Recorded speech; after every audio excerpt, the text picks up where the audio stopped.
Laipni lūdzam Frameo pamācībās. Šajā video es parādīšu, kā iestatīt tavu jauno Frameo fotorāmi. Lai sāktu, pieslēdz Frameo rāmi pie strāvas un uzgaidi, līdz tas ieslēgsies. Tālāk no saraksta izvēlies valodu, kuru vēlies izmantot savā fotorāmī. Lai pāriet uz nākamo soli, spied ikonu Next ekrāna apakšējā labajā stūrī. Tagad pieslēgsim rāmi internetā.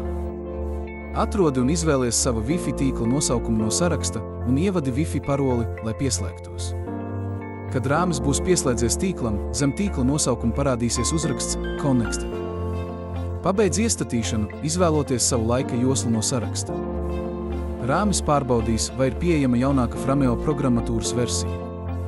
Ja ir, spied Download update, lai lejupielādētu un uzstādītu atjauninājumu. Šis process var aizņemt dažas minūtes atkarībā no tava Wi-Fi ātruma.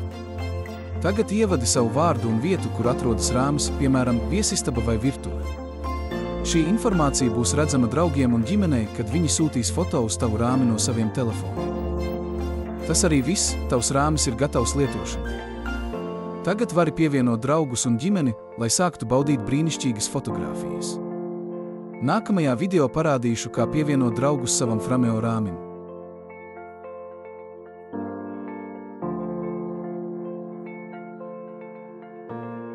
Paldies, ka skatījies! Sekojiet līdz jaunām pamācībām!